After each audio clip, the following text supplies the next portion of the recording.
Muy buenos días, bienvenidos una vez más a la materia de Teoría de la Información y Codificación del curso de temporada de invierno 2022.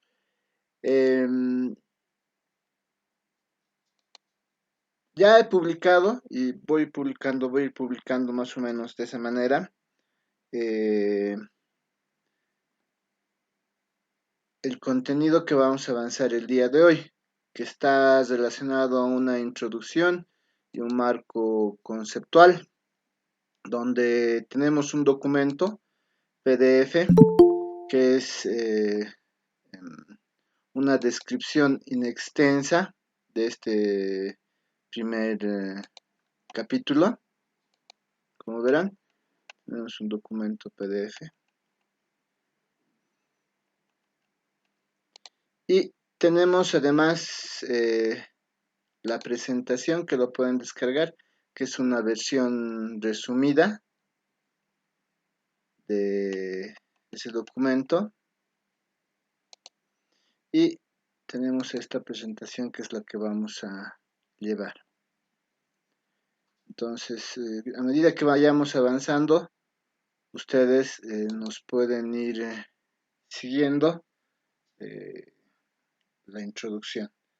Hasta anoche tenía alrededor de 58 inscritos. En el grupo somos más de 100, así que vamos a ir añadiéndolos a medida que los vayan inscribiendo. O en algún caso, al final del día vamos a ver cómo solucionamos, ¿ya? Ok, entonces vamos a iniciar, vamos a hablar justamente de esta introducción y este marco conceptual. ¿Qué es lo que vamos a ver el día de hoy? El día de hoy vamos a ver niveles de problemas en la transmisión de la información. Vamos a hablar de la teoría de la información y sus fuentes, y de la codificación de la información. De eso trata esta primera unidad didáctica relacionada a la introducción y marco conceptual.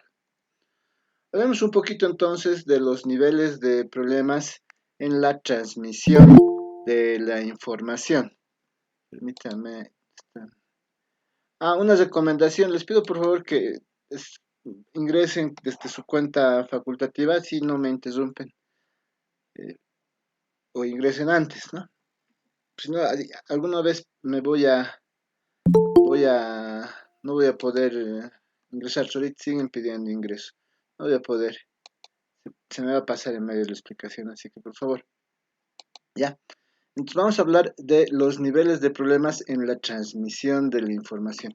Recuerden, el objetivo de cualquier sistema de comunicación, desde la perspectiva más amplia, es la transmisión eficiente, ¿no?, de información de un punto denominado origen a un punto denominado destino. O sea, esa es básicamente la idea, ¿no? Siempre que nosotros nos refiramos a los problemas que se presentan en la transmisión de información, tenemos que considerar que va a existir un origen que va a enviar datos, ¿no? Un origen que envía datos o información a través de algún canal, de algún medio, y a partir de eso nosotros vamos a ir determinando, ¿no?, cuáles son los problemas cuando se envían datos, cuáles son los problemas en los canales que ocurre cuando estamos enviando datos. Entonces, probablemente ahí tengamos que hacer un cierto tipo de análisis, no solamente en los datos o en la información, en esas señales que se envían, y la parte del hardware, los circuitos que nos permiten enviar esas señales, ¿no?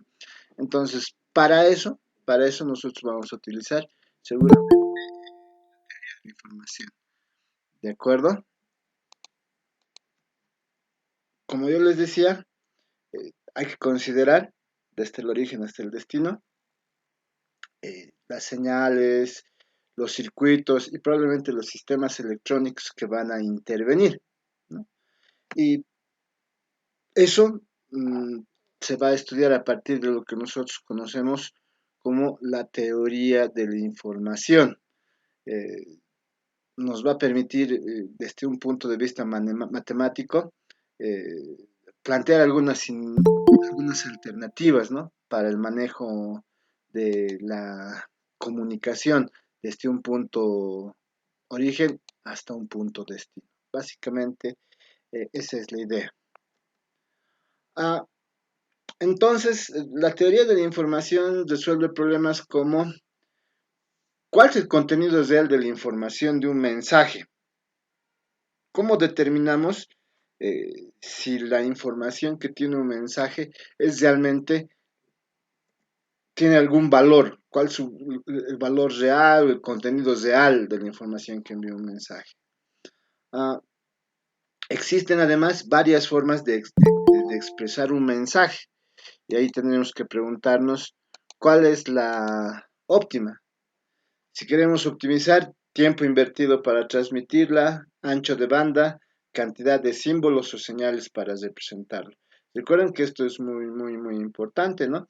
¿Por qué? Porque cuando enviamos de un emisor a un receptor la información, lo que queremos es ver en cuánto tiempo va a llegar, desde un inicio hasta un origen, cuál va a ser el ancho de banda necesario para que se pueda transmitir en ese determinado tiempo, o la cantidad de símbolos o señales que vamos a utilizar para representar ese mensaje. Ah, si los mensajes se codifican para su almacenamiento y transmisión, ¿cómo seleccionamos o diseñamos un código óptimo para ello? Recuerden que si vamos a codificar, porque estamos enviando desde un emisor hasta un receptor, desde un origen a un destino, estamos enviando un mensaje. Este mensaje, nosotros sabemos que se tiene que codificar para ir a través de algún canal o medio y luego se va a decodificar cuando llegue al receptor, el emisor codifica ese mensaje, ¿no? Entonces, lo que nosotros queremos es cómo hemos seleccionado el código óptimo, cómo seleccionamos códigos que sean óptimos para emitir estos mensajes, ¿no? ¿Cuál es la capacidad máxima, entre otras de las cosas que vas a resolver a teoría de la información? ¿Cuál es la capacidad máxima que un medio o canal específico de comunicación tiene para transmitir información? ¿No? Eh, es algo que está incluso relacionado con la física. Nosotros cuando ah, hacemos que pase corriente electrónica a través de algún metal, nosotros sabemos que no todos los metales tienen la misma capacidad de transmisión, ¿no? De la misma manera, ese metal, esa tira de metal vendría a ser como un canal, ¿no? Entonces, de la misma manera, nosotros tendríamos que decir eh, cuál es la capacidad máxima que tiene un canal, ¿no? Entonces, eso también es alguna de las cosas que nosotros queremos ver. Además, con la teoría de la información. Además, también podemos decir nosotros eh, cómo se acopla el canal de comunicación con la fuente de información. Recuerden que en el origen, donde está el emisor, debe existir una fuente de información. Esa fuente, desde el origen, desde el emisor, es la que va a producir un mensaje que se va a codificar. Y ese mensaje tiene que enviarse a través de un canal. Entonces, tenemos que determinar cómo esa fuente de información se va a acoplar al canal de comunicación. ¿Con qué objetivo? Con el objetivo de lograr la máxima transferencia de información por ese canal, con la mínima probabilidad de pérdida de información. Nosotros tenemos que recordar que en todo proceso de comunicación existe ruido. Ruido que hace que la comunicación no sea tan eficiente, ¿no? Si estamos hablando, por ejemplo, de esta clase, ¿no? Si estamos hablando de esta clase, estamos indicando que en este momento todos deberíamos estar atendiendo, pero ocurre, por ejemplo, que hay ruido en la fuente. Cuando yo estoy hablando, alguien me está hablando por WhatsApp, no puedo ingresar, ¿cuál es el link? Mándenme el link. O alguien ingresa solicita ingresar a la sesión de Meet y hay ruido. Ustedes, eh, cuando están en este momento están viendo la televisión, noticias, la novela, están pasando sus papás, sus hermanos, están en otro asunto y están atendiendo parcialmente. En el medio puede existir algún bajón de energía eléctrica o de internet que hace que se corrompa, ¿no? Y no se escuche ciertas partes de la comunicación, ¿no? Siempre existe ruido. Por eso, en este caso, lo que queremos es determinar eh, cómo vamos a acoplar la fuente con el canal para lograr la máxima transferencia con una mínima probabilidad de pérdida. Ah, otra de los problemas que resuelve la teoría de la información es cómo puede el receptor de la información procurar que la posibilidad de error sea mínima. Eh, ¿Cómo podemos determinar que existe un error cuando llega al receptor? Y si nos damos cuenta que existe un error, ¿cómo podríamos corregir? Probablemente el mecanismo más sencillo en los sistemas de comunicación hoy en día, seguramente no el más óptimo, pero el más sencillo, es repetir, ¿no? Alguien en cualquier momento me corta y me dice, ¿qué ha dicho en los últimos 30 segundos? Se ha cortado mi señal y no lo he escuchado, ¿no? Entonces, ¿qué hacemos? Repetimos. Se hace un proceso de redundancia. Es exactamente lo mismo cuando ocurre en un sistema de comunicación, ¿no? Enviamos un paquete de datos y por si acaso se corrompa, enviamos una copia, ¿no? Entonces, vamos redundando. Esa es la manera más sencilla. Pero la teoría de la información trata de ver eso también. Otro de los problemas es cómo lograr introducir cambios en la estructura de la información, ¿no? Que estamos enviando en los paquetes de datos, en las señales que se está enviando, ¿no ve? Ah, para facilitar su inmunidad a perturbaciones naturales o artificiales, ruido. Las perturbaciones naturales son algo que nosotros no podemos controlar. Probablemente en este momento esté pasando un, un auto, un camión, el basurero, que no podemos controlar, por ejemplo, o artificiales, que lo estemos produciendo, por ejemplo, nosotros al ver la televisión, hablando de un sistema como este, ¿no? Ya hablando de sistemas quizás más grandes o naturales, ya cuando hablamos de perturbaciones naturales, hablaríamos de lluvia, truenos, relámpagos, etcétera, ¿no? Hablando de sistemas pequeños, nosotros podemos trabajar de esa forma. Además, otra de las cosas es por qué queremos cambiar la estructura de la información para rescatar la información ante eventuales errores en la transmisión, ¿no? Siempre estamos suponiendo que va a haber errores en la transmisión eh, y para eso nosotros queremos determinar cómo podemos cambiar la estructura de la información, ¿no? También decimos cómo lograr introducir cambios en la estructura de la información para encriptarla. Aquí ya vamos a hablar del cifrado. El término correcto, cuando se habla de encriptar o cifrar, es el cifrado de la información, ¿no? Hay que descifrar o cifrar, encriptar o desencriptar, ¿no? Pero la traducción del inglés es más sencilla que se va al tema de encriptar, ¿no? Estamos hablando de encriptar o cifrar eh, la información para una mínima posibilidad de captura por receptores no autorizados. Recuerden que cuando hablamos de seguridad de la información, y probablemente ustedes lo vean más adelante, estamos hablando de una triade, la triade de la información que tiene que ver con la confidencialidad, que no puedan ver los mensajes que estamos enviando, porque son confidenciales solamente las personas que así los requieran, integridad o que estén permitidas, la integridad, que no puedan modificar la información, ¿no? A menos que sea un personal autorizado, y la disponibilidad, que esté disponible, ¿no? Entonces, nosotros, ¿por qué ciframos la información? Para que exista una mínima posibilidad de que esto sea capturado por receptores no autorizados, sea un ataque a la confidencialidad, ¿no? Para eso se cifra.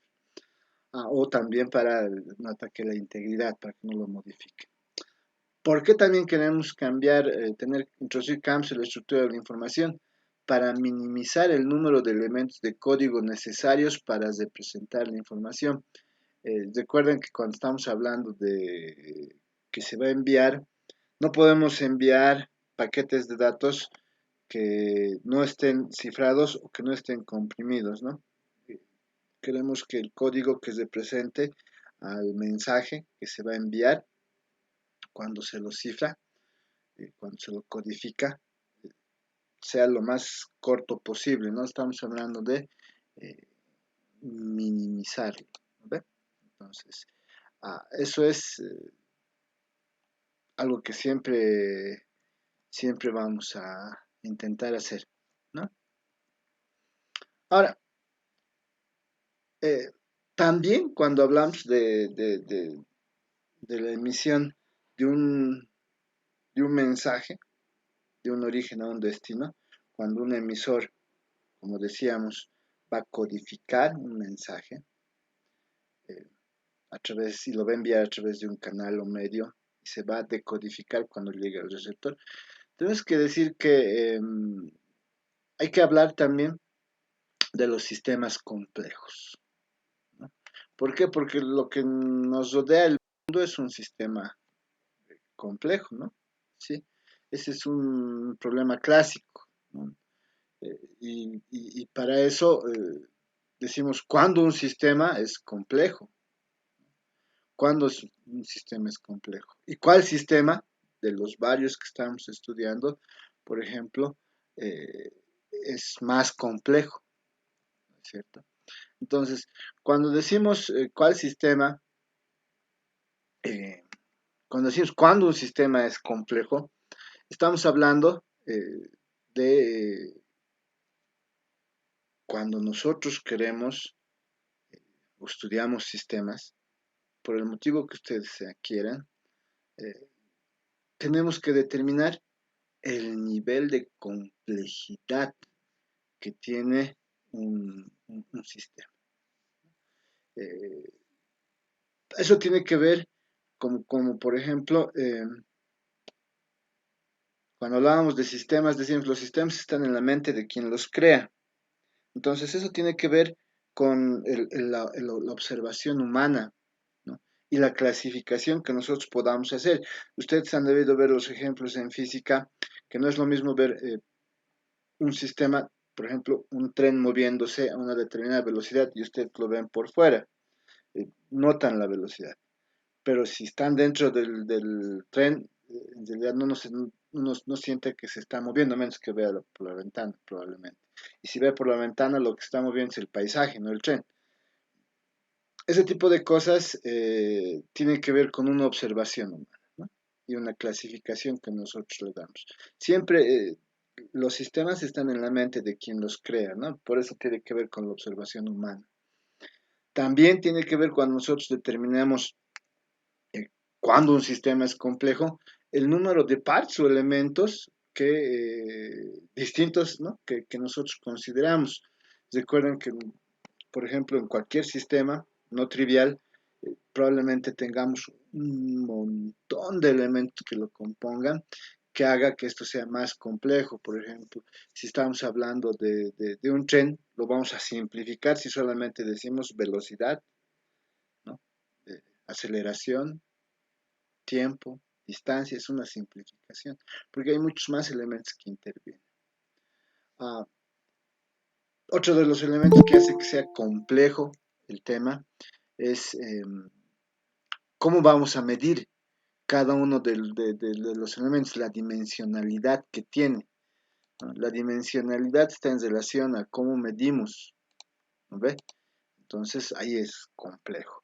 También tiene que ver con un número de parámetros que van a controlar el sistema, es decir, si estamos hablando de un tren, la, imagínense si estamos hablando de un tren que esté, um, que funcione a carbón, ¿no? Entonces, se supone que va a acelerar cuanto más carbón le demos, o va a desacelerar cuando tenga menos carbón, que produzca vapor y que haga que las máquinas funcionen. Lo mismo, ¿no? Podría pasar. si nosotros estamos trabajando con gasolina, con algún otro combustible, ¿no? Son parámetros. Ah, recuerden también que va a tener que ver también ahí una descripción en cuanto al lenguaje, ¿no? Y así, son diferentes elementos que nos van a hacer determinar cuál sistema es complejo.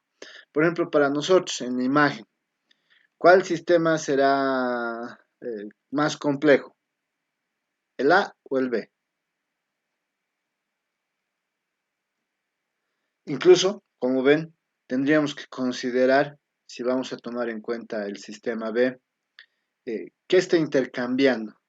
¿Información o energía? ¿No? Esto nos dice que los elementos en el sistema B están haciendo un cambio de información o energía, un cambio de energía. Eso es bien importante porque tiene que ver con, con la, con la complejidad, con la complejidad. Recuerden que eh, eso es muy importante porque hay muchos factores que determinan la complejidad de un sistema, ¿no? Eh, Además, tiene que haber algún momento en que, y eso lo van a ver, por ejemplo, en dinámica de sistemas, en algún momento determinar cuál es más complejo o cuál está eh, intercambiando energía o información, ¿no? Que parece aparentemente es el sistema B, ¿no? Entonces, un primer enfoque para determinar cuándo un sistema es complejo, cuál sistema es más complejo, después de haber indicado todas las características que tendríamos para determinar si es complejo o no. Un primer enfoque está relacionado a las mediciones sobre cuán sorpresivo o inesperado es un evento. Esto es fundamental, eh, porque si estamos considerando estos sistemas, ¿qué pasa si se va a asociar un elemento del sistema B con otro elemento? Pero nosotros no sabíamos que iba a ocurrir. Eso le añade un nivel de complejidad, ¿no? Sí.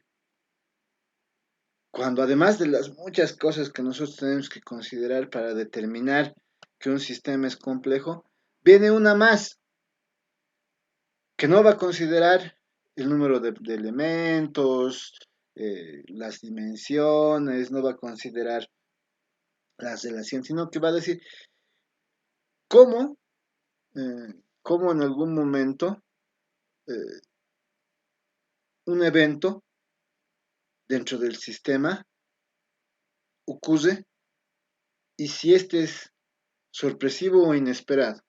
Si es algo que va a pasar siempre, por ejemplo, alguien va a ingresar a su casa, va a abrir la puerta eh, y lo han visto por la ventana y saben que es su tío, no hay problema, no es sorpresivo. Pero si alguien ingresa de repente y no saben quién es, eso es sumamente sorpresivo y hace que el sistema se vuelva más complejo o el sistema se catalogue como complejo. ¿Por qué?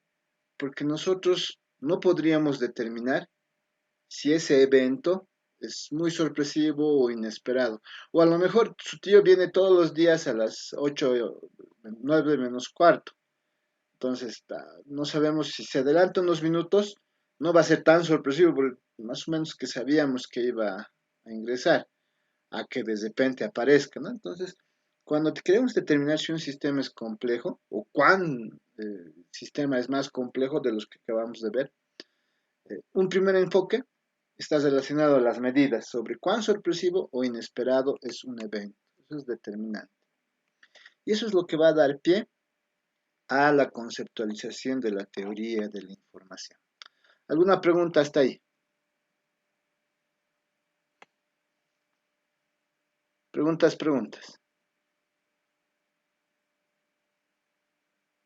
Licenciado, entonces, en el ejemplo que puso de cuál era más complejo, la respuesta sería primero saber qué tipo de información pasa al B, ¿verdad? Podría ser, podría ser. Lo que pasa que hay varios enfoques, ¿no? Para determinar la complejidad de un sistema. Los enfoques están en función de, ya les decía, para ti, a partir de tu observación y seguramente alguna clasificación, ¿cuál es el más complejo? El B. Ok, ¿por qué? ¿Por qué? Bueno, en realidad yo pensaba que el sistema A era más complejo por la siguiente lógica. Gráficamente se ve más complejo el B, pero tienen conexión entre sí. Entonces, si quiero calcular algo, creo que el sistema B es más fácil porque tengo más información entre los puntos. Ok, En cambio, el sistema A es independiente. ok. ¿Alguien que opine igual que su compañero? Licenciado, Sí, Yo igual, licenciado. ok. licenciado, yo opino lo contrario, ¿Opinas lo contrario, Juan? ¿sí? Porque yo creo que es, mucho depende al punto de vista de que cada uno tenga, porque para mí puede ser que ese sea más sencillo, en cambio el otro sistema puede ser que yo lo entienda de mejor manera. Entonces, es aleatoriamente, como usted dice, puede ser que venga, yo no lo esperaba, y puede ser que esta imagen o gráfico yo no lo entienda, pero sí entiendo el otro gráfico porque he estado familiarizado ya más antes con el gráfico. Ahí estamos hablando de un enfoque para determinar si un sistema es complejo. ¿Cuál es el enfoque? Licenciado, puede ser tal vez la cuestión de eventos. Ok, En el, en ahí el- vienen a ver lo que hemos hablado, ¿no ve? Un enfoque para determinar la complejidad del sistema puede estar a partir de la observación humana, lo que nosotros hemos observado. Otro enfoque puede ser el número de partes. Si hablamos del número de partes o elementos que tiene, ¿cuál es el más complejo? El sistema B. Si hablamos del número de parámetros que controlan el sistema, ahí tendríamos que pensar también qué parámetros hacen que el sistema esté estático o en una situación de intercambio estático, la dinámica estática, por ejemplo, en los sistemas. Entonces, hay que determinar, son muchos factores. Uno de los factores que a nosotros nos va a interesar estudiar, aparte de, recuerden, aquí ya son dos cosas que estamos diciendo. En la teoría de la información y la codificación estamos hablando que lo que a nosotros nos interesa de por sí es manejar esos sistemas donde existe un emisor, codifica un mensaje, lo envía a través de un medio, se decodifica y llega a un receptor. Eso es lo que queremos estudiar. Pero nosotros también somos conscientes de que existe en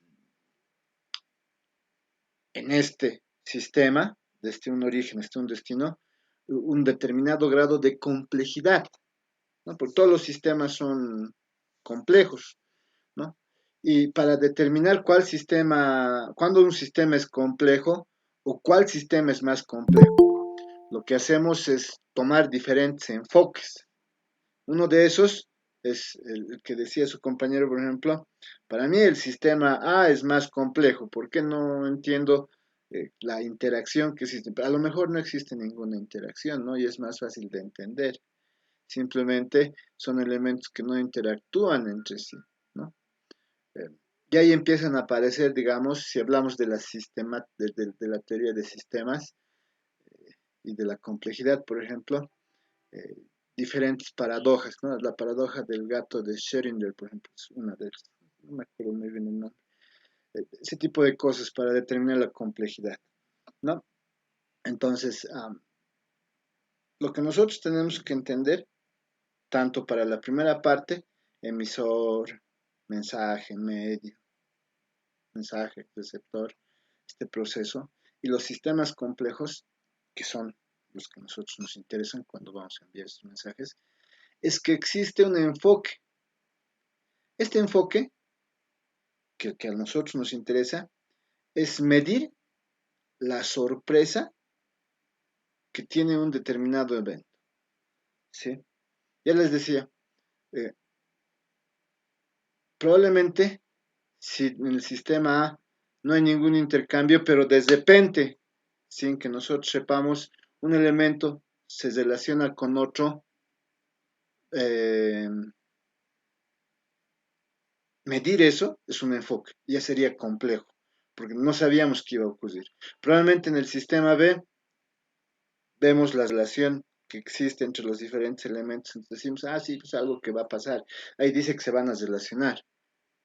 Es un enfoque para determinar cuándo un sistema es complejo, cuál sistema es más complejo, está relacionado a que nosotros midamos si un evento, cuán sorpresivo o inesperado es un evento. Eso tiene que ver. Por ejemplo, si en este momento eh, les digo, examen diagnóstico, saquen una hoja, todos dicen, hoja, pero ¿cómo? ¿No? Y les digo, es que les voy a dictar las preguntas. Y ustedes me dicen, ah, eso es, ¿cuán sorpresivo sería para ustedes? ¿Mm? Eso queremos medir, ¿no? Pues también podemos medir, en este sistema tenemos 69 participantes, ¿no? El número de elementos es bastante complejo, pero todos estamos interactuando, ¿no ve? O no estamos interactuando. Por ejemplo, yo digo, están vivos y ustedes, ¿qué dicen? Nadie dice, Sí, todos están Lice, todavía en pijama, ¿no ve? Sí. estamos vivos, Lice, estamos vivos. Ah, ya, más bien, porque ya empiezo a sospechar que siguen en pijama. Sí, sí, ve, siguen en pijama, ¿no ve? Digo, siguen en pijama y todo, sí, sí, sí, sí. Entonces, o la observación, si alguien viene su tío, ¿no ve? En el trabajo, dice, viene su tío, viene su jefe, por ejemplo, y ve, no son muchos, les dice, ¿no? Son 69. Está bien, no es tan complejo, ¿no ve? Son diferentes enfoques. Para determinar siempre si un sistema es complejo y cuándo es más complejo que otro, son diferentes enfoques. ¿No? Alguien va a venir a ver su sesión de Meet, va a ver ahí, pero son 69, no son muchos, les va a decir. Yo tenía un curso de 100, a lo mejor está acostumbrado a tener cursos de 10 o de 20, y les va a decir, 69 son un montón. La observación, ¿no ve? El número de elementos, ese tipo de cosas son enfoques para determinar si un sistema es complejo. El que a nosotros nos interesa es medir cuán sorpresivo es un evento que va a ocurrir. Eso nos va a determinar la complejidad del sistema. Son dos cosas bien importantes que tienen que tener en mente. Estamos hablando de que existe un sistema de un emisor, codifica un mensaje que se envía a través de un medio, se decodifica para llegar a un receptor, ese proceso, ¿no? Y determinar si un sistema es complejo. Pablo. Buenos días, Lice. Quería preguntar, entonces, nosotros tenemos que determinar la complejidad de un sistema para ver el mejor método para transmitir esta información. Esa es más o menos la idea, ¿no ve? Ya. Esa es más o menos la idea. Esa es la importancia de por qué justamente viene a continuación. Es la importancia de por qué vamos a hablar de la teoría de la información. ¿Por qué? Porque queremos estudiar sistemas donde un emisor va a codificar un mensaje, lo va a enviar a través de un canal o medio, se va a decodificar para que llegue al receptor, pero esto es un sistema y cuán complejo es este sistema, ¿no? Entonces, eso es lo que queremos hacer. Y para determinar eso, vamos a utilizar la teoría de la información. Esta teoría de la información ha sido publicada en 1948 por Klaus Shannon de los laboratorios Bell y Mead, que se puede observar en la imagen que ustedes tienen. eh, una fuente de información alimenta a un transmisor que va a enviar un mensaje. El transmisor, cuando hablamos de fuente de información, estamos hablando de que puede ser una persona o una máquina. esa fuente de información va a mandar un mensaje a un transmisor. Estamos hablando de un sistema de comunicación. Entonces, el transmisor, si hablamos en este momento, por ejemplo, si estuviéramos viéndonos cara a cara, sería el tono de mi voz. El transmisor, para ustedes, en este caso va, por ejemplo, el transmisor, desde esa señal analógica que yo emito, se va a codificar, se va a digitalizar cuando yo hablo por este micrófono al ordenador, el ordenador lo digitaliza, ¿no ve? Sí, y lo va a enviar. Ese es el transmisor a través de una señal que se envía. Esa señal se envía a través de un canal. Y el canal, hemos dicho, siempre va a tener ruido, existe ruido. Siempre vamos con la premisa de que los canales siempre tienen ruido.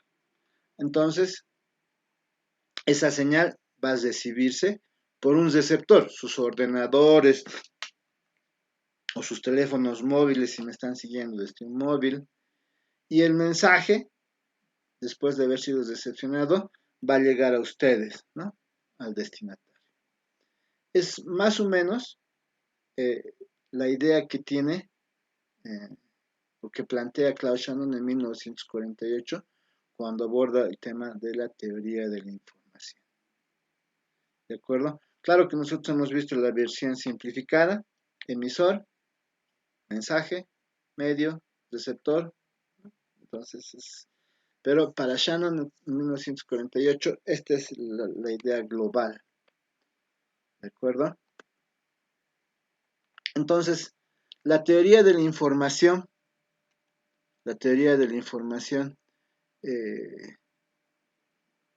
¿qué intenta resolver? ¿Qué intenta demostrar? Si ustedes ven,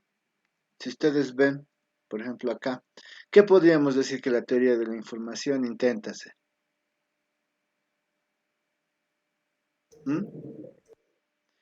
Intenta determinar la cantidad de información que puede enviarse desde una fuente y llegar a un destinatario, ¿no?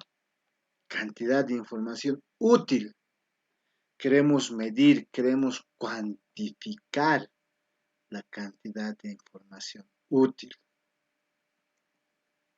¿no?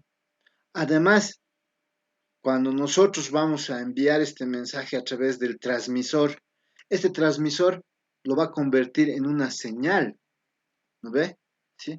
Entonces, ¿cuán eficiente es la forma en que estamos transmitiendo? Si se ha codificado en algún código, porque decimos, ¿no ve? El emisor codifica ese mensaje, es eficiente. ¿Cuán eficientes son los códigos en que se están transmitiendo? La forma en que se transmite esa información. Y además, tenemos que saber que la teoría de la información siempre se va a desarrollar, se va a medir en términos de probabilidades. ¿Por qué? ¿Alguien me puede decir por qué?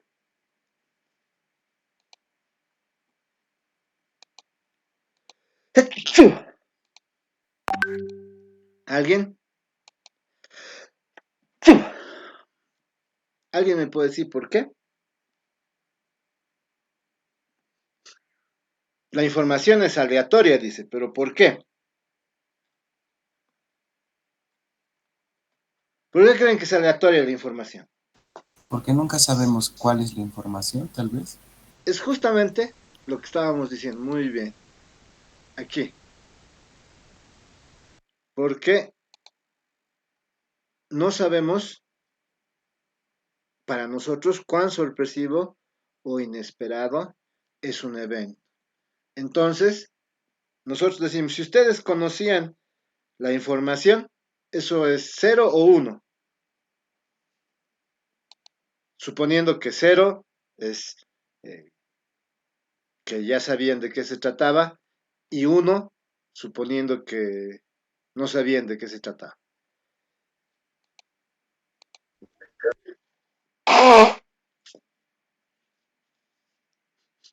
Probablemente, para los que hayan pasado ya la materia, esto que les estoy diciendo sea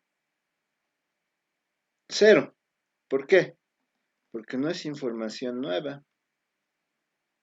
Probablemente para los que estén pasando por primera vez esta materia, eso sea un 1. ¿Por qué? Porque está trayendo mucha información. Y ahí ya viene la probabilidad, ¿no? De que sea un medio, un tercio y ya algunas otras cosas, ¿no? Entonces, eh, la naturaleza de la información siempre es probabilística, ¿no? La información es aleatoria. ¿Por qué? Porque si supiésemos de antemano la información, ¿para qué la querríamos? No nos interesaría, ¿no ve? Entonces, es más o menos la idea. Ya, por eso hablamos de una medida, ¿sí? Una medida. Eh, para eso, seguramente, vamos a tener que hacer ciertas estimaciones. ¿Por qué? Eh, porque aquí no sabemos, por ejemplo, en la fuente de información, cuál es la probabilidad de que esa fuente envíe la palabra hola, por ejemplo. ¿Cuál era la probabilidad de que yo diga hola en medio de la clase? Eh, no la sabemos, ¿no ve? Entonces hay que hacer un cierto tipo de estimación. Nosotros vamos a hacer ciertos tipos de estimación, ¿ya? Estas estimaciones dan pie también a la teoría de la información. Algunos otros, cuando ven esta imagen, ¿a qué les recuerda? Les recuerda a una área de la informática que también se llama cibernética, ¿no ve? Entonces, la teoría de la información es un campo de la cibernética que va a manejar cómo se transmite eh, la información a través de, y cómo explicar esa transmisión de la información a través de métodos matemáticos, ¿no? Entonces, esto es bien importante. Ahora, por último, cada vez que nosotros estudiamos teoría de la información, a mí hay varias personas que me preguntan, y después, ¿para qué nos sirve? El cifrado, la corrección y detección de errores y el proceso de eliminación de redundancia de la información en la transmisión de señales en sistemas de transmisión o sistemas de telecomunicaciones, por ejemplo, uno de los ejemplos, es muy importante. Cuando hablamos de técnicas de cifrado, estamos hablando de cifrar la información. Corregir y detectar errores en estos procesos, de un proceso de envío de señales en sistemas de telecomunicaciones, es muy importante. Y eliminar la redundancia. ¿Qué decíamos? El mecanismo más sencillo para eliminar el ruido, ¿cuál era? El repetir, ¿no? Yo mando un paquete de datos, si no va a llegar, mando otro por si acaso. Entonces, ¿eso qué produce? Redundancia. ¿No ve? Excesiva. Es el más sencillo, es el mecanismo más sencillo, pero produce redundancia. Entonces, eso tiene que también corregirse a partir de la teoría de la información y codificación. Bueno, en este caso, la teoría de la información planteada por Shannon. ¿Ok? Entonces, lo que decíamos.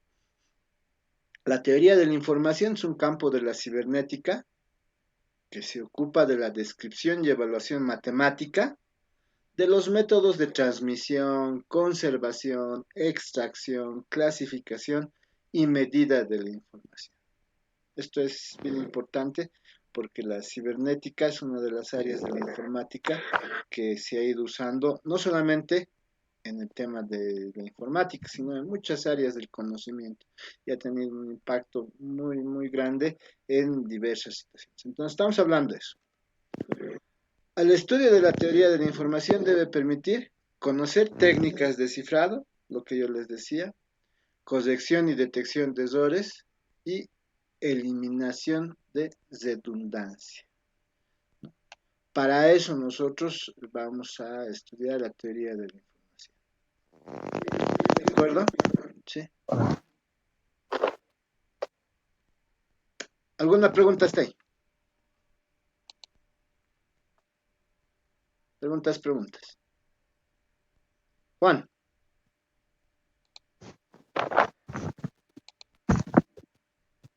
Licenciado.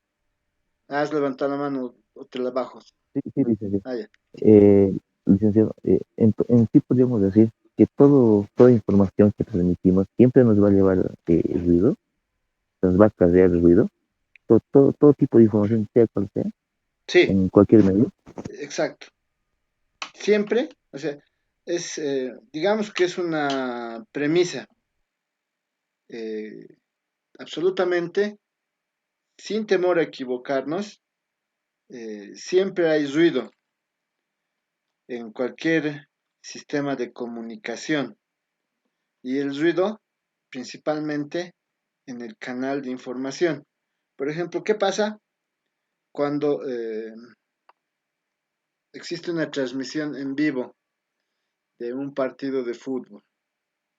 Cuando usted se escucha en la radio y ve en la televisión, hay un delay, ¿no ve? Un cierto tiempo de unos segundos, 20, 15, 10 segundos que entre lo que está pasando y la transmisión, ¿no? Lo que están viendo. Eso es ruido, ¿no ve? Si no, no sería tan en tiempo real. Eh, Dependiendo de sus equipos, dependiendo de dónde estén, ya les decía, si están en casa y están pasando un auto a través del canal que no están con audífonos, existe ruido. Están con audífonos, pero la música es muy fuerte, existe ruido.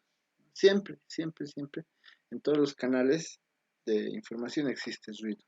Eso es eh, una premisa, digamos, algo que no se puede evitar.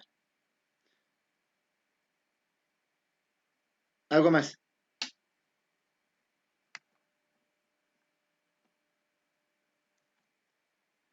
Ok, hablemos de la información ahora y sus fuentes. Ah, la información puede ser medida como una cantidad y las cantidades de información se pueden describir y comparar. Entonces, en la teoría de la información,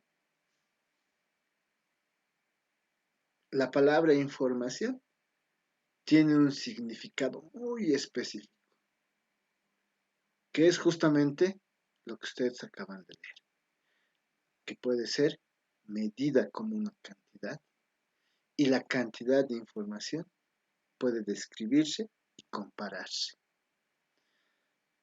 Y empezamos a usar las matemáticas, justamente ¿para qué? Para